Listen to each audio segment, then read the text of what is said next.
கன்னி ராசியை பொறுத்தவரை இவர்களுக்கு முதல் குட் நியூஸ் என்ன அப்படின்னா, 7ஆம் இடத்தில் கண்டச்சனி வக்ரம். கண்டச்சனி காணாமல் போச்சு, அவர் ரிட்டர்ன் போகிறார். அப்போ கண்டச்சனி இல்லை. இப்போ நிறைய வியாபார கூட்டாளிகளை உள்ள கூட்டிட்டு வருவது, சில நேரத்தில் உயர் படிப்பு, வெளிநாட்டு தொடர்பு, திருமணத்துக்காக காத்திருக்கக்கூடிய நபர்களுக்கு அந்த சரியான வரன் அமைவது, இது எல்லாமே ப்ளஸ் பாயிண்ட்டு. இது நாள் வரைக்கும் இவங்களுக்கு நிறைய பிரச்சனை ராசியில் இருந்த கேதுவும் 7ஆம் இடத்தில் இருந்த ராகுவும் கொடுத்தது. ராசியில் இருந்த கேது இவங்களை என்ன பண்ணிச்சுன்னா, ஒரு விதமான டிப்ரெஷன், ஒரு விதமான இன்ஃபீரியாரிட்டி காம்ப்ளெக்ஸு. சில பேர் நாங்கள் கவுன்சிலிங் போனோம், மென்டல் ஹெல்த் நல்லா இல்லை, அதுக்கு டேப்லெட் எடுத்தோம், இப்படிங்கிற சூழ்நிலையெல்லாம் ஏற்பட்டது. இப்போ அந்த டேப்லெட் எல்லாம் உங்களுக்கு தேவையில்லை. இப்போ நீங்களே நிறையா பேருக்கு கவுன்சிலிங் கொடுக்கக்கூடிய ஒரு அமைப்பில் இருக்கிறீர்கள்னு சொல்வது தான் உண்மை.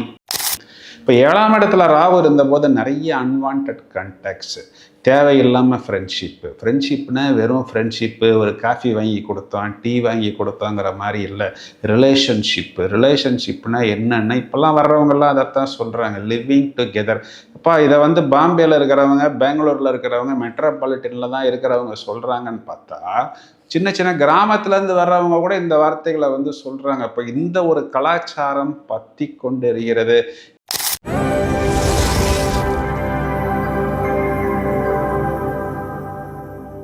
ஹாய் ஃப்ரெண்ட்ஸ், நாம் அனைவரும் ஆவலுடன் எதிர்பார்த்து காத்திருக்கக்கூடிய அட்டகாசமான ஆகஸ்ட் மாதத்துக்கு உண்டான பலன்களை விவரமாக காணப்போகிறோம். கன்னி ராசிக்கு பலன் சொல்லுவதற்கு நான் ரொம்ப நேரமாக காத்து கொண்டிருக்கிறேன். ஏன்னா என்னாலையும் இந்த நேரத்தில் தான் நிறைய குட் நியூஸ் அப்படிங்கிறத கன்னி ராசிக்கு கொடுக்க முடியும்.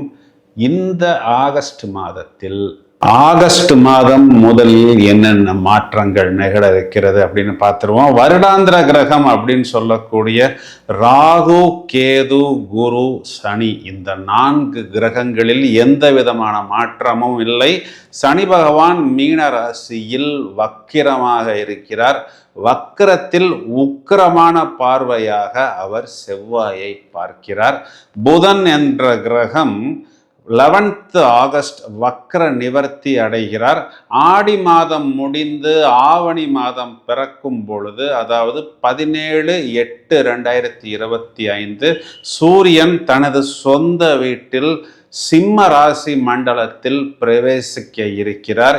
இதையும் தவிர 21st ஆகஸ்ட் புதன் என்ற கிரகம் சூரியனுடன் சேர்ந்து சூரிய புத ஆதிபத்தியமாக இணைய இருக்கிறார். 22nd ஆகஸ்ட் சுக்கிரன் என்ற கிரகம் மிதுன ராசியில் இருந்து கடக ராசி மண்டலத்துக்கு பிரவேசிக்க இருக்கிறார். இப்போ மாதாந்திர கிரகங்கள்ல இதுதான் மாற்றங்கள். கன்னி ராசியை பொறுத்தவரை இவர்களுக்கு முதல் குட் நியூஸ் என்ன அப்படின்னா, 7ஆம் இடத்தில் கண்டச்சனி வக்ரம். கண்டச்சனி காணாமல் போச்சு, அவர் ரிட்டர்ன் போகிறார். அப்போ கண்டச்சனி இல்லை.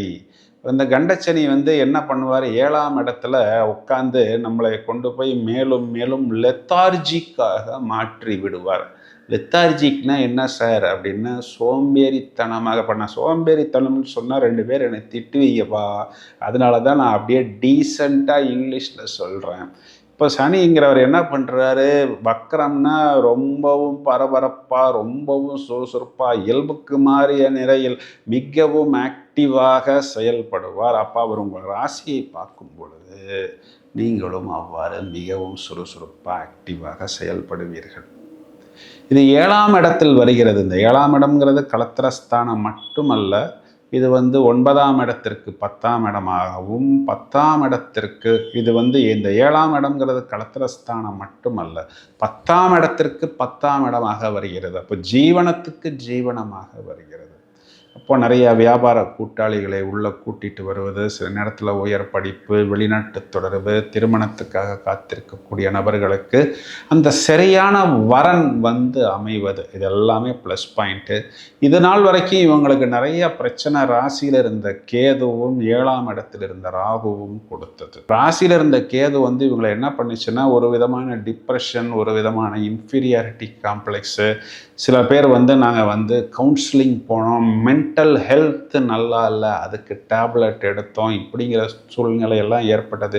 இப்போ அந்த டேப்லெட் எல்லாம் உங்களுக்கு தேவையில்லை. இப்போ நீங்களே நிறையா பேருக்கு கவுன்சிலிங் கொடுக்கக்கூடிய ஒரு அமைப்பில் வந்து இருக்கிறீர்கள்னு சொல்வது தான் உண்மை. இப்போ 7ஆம் இடத்துல ராகு இருந்தபோது நிறைய அன்வான்ட் கான்டாக்ட்ஸு, தேவையில்லாமல் ஃப்ரெண்ட்ஷிப்னா வெறும் ஃப்ரெண்ட்ஷிப்பு, ஒரு காஃபி வாங்கி கொடுத்தோம், டீ வாங்கி கொடுத்தோங்கிற மாதிரி இல்லை.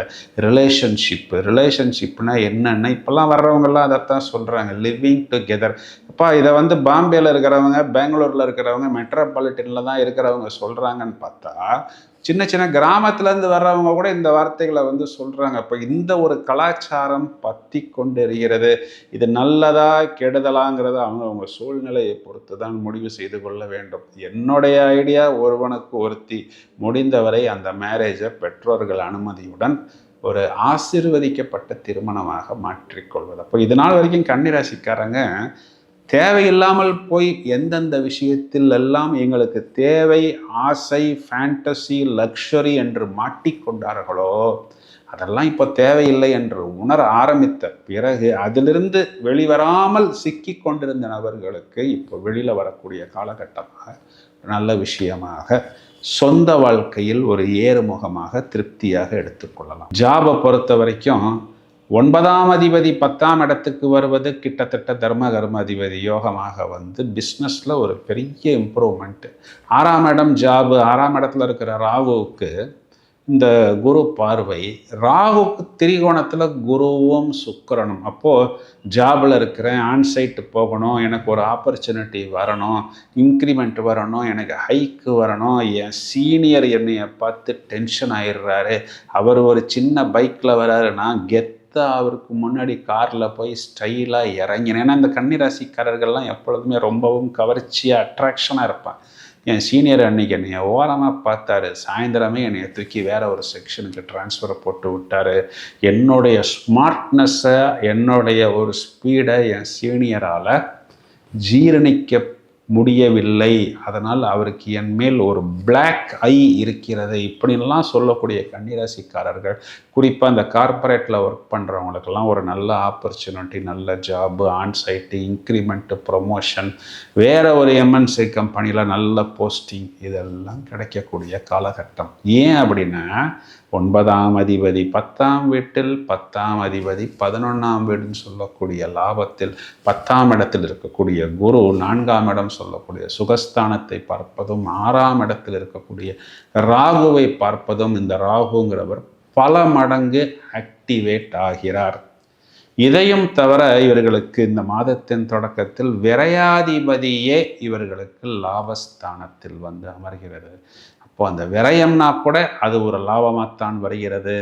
ராசியாதிபதி லாபத்தில் வந்து அமர்கிறது, தனஸ்தானாதிபதி லாபத்தில் வருகிறது. எந்த கணக்கு எப்படி நம்ம போட்டு பார்த்தாலும் இவர்களுக்கு ஜீவனம், லாபம், பாக்கியம், இது மூன்றும் பலம் பெறுகிறது. மாதத்தின் கடைசியில் சூரியன் வந்து சிம்ம ராசி மண்டலத்துக்கு வரும் பொழுது வயதை அனுசரித்து அப்பாவுடைய உடல்நிலையை கவனமாக பார்த்து கொள்ள வேண்டும். அரசாங்கம் சம்பந்தப்பட்ட அனைத்து விஷயங்களும், அது டேக்ஸ் கட்டுறதா இருக்கலாம், ஜிஎஸ்டி கட்டுறதா இருக்கலாம், கார்பரேஷன் பில், வாட்டர் டேக்ஸ், இதெல்லாம் கவனமாக பார்த்து கொள்ள வேண்டும். பாதங்களை பத்திரமாக பார்த்து கொள்ள வேண்டும். இரவு நேரங்களில் மேலும் மேலும் தங்களை குழப்பிக்கொள்ளாமல் இருப்பது புத்திசாலித்தனம். இதெல்லாமே ப்ளஸ் பாயிண்ட் தான், எல்லாமே நன்றாகத்தான் இருக்கிறது. மைனஸ் பாயிண்ட் தேடி எடுத்தோம்னா ராசியில் செவ்வாய். அப்போ என்ன ஆகும்னா கொஞ்சம் கோபம் கூடுதலாக வரும். சார் எங்களுக்கெல்லாம் எப்பொழுதுமே கோபம் கூடுதலாகத்தான் வரும்னு நீங்கள் சொல்வது எனக்கு புரிகிறது. இது காலகட்டங்களில் நம்மளை யாராவது ட்ரிகர் செய்து விடுவார்கள். கன்னிராசி பெண்களாக இருந்தால் ஆண்களை குறிகாட்டக்கூடிய அந்த செவ்வாய்ங்கிறவர் வந்து ராசியில் இருக்கிறார். கன்னிராசி ஆண்களாக இருந்தால் கலத்திரஸ்தானம் சொல்லக்கூடிய 7ஆம் இடத்தில் சாட்டன் வந்து அமர்ந்திருக்கிறார். அப்போது அந்த கணவன் மனைவிக்கு உண்டான பிரச்சனைகள் ஓரளவுக்கு யதார்த்தமாக போய் கொண்டிருந்தாலும் ஒரு வெளிநபர் மூலம், ஒரு ஃப்ரெண்டு மூலமாகவோ, இல்லை ரிலேஷன்ஸ் மூலமாகவோ, இல்லை இன்லாஸ் மூலமாகவோ யாராவது வந்து ஏதாவது ஒரு சின்ன விஷயத்தை போட்டுவிட்டு போய்விடுவார்கள்.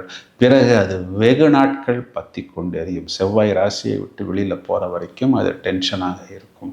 ஸோ கவனமாக பக்குவமாக பார்த்து கொள்வது இங்கே ரொம்பவும் புத்திசாலித்தனம்.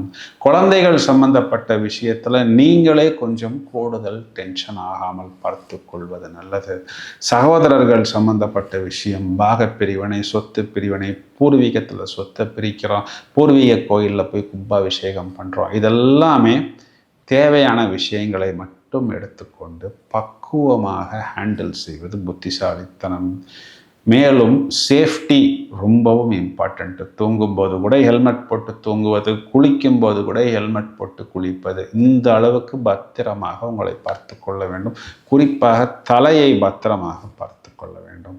ஏதாவது ஒரு சின்ன ரிப்பேரு, ஒரு கம்ப்ளைண்ட்டுனா கூட நம்மளே போய் அதை வந்து கை வைக்காமல் அதற்குண்டான வல்லுநர்களை அழைத்து அந்த சேஃப்டி மெஷர்ஸுடன் அதனை ஹேண்டில் பண்ணுவது புத்திசாலித்தனம். இதெல்லாம் நம்ம தைரியமாக செயல்படணும். தைரியம் என்பது அதிகமாக வரும். யாராவது ஒருத்தங்க ஏதாவது ஒரு சின்ன பிரச்சனைன்னு வரும் பொழுது நாம் ஷூட்டப் ஆகாமல் நம்மை கம்போஸ் செய்து கொள்வதற்கு யோகா, மெடிடேஷன், தியானம் போன்ற முயற்சிகளில் ஈடுபடுவது புத்திசாலித்தனம்.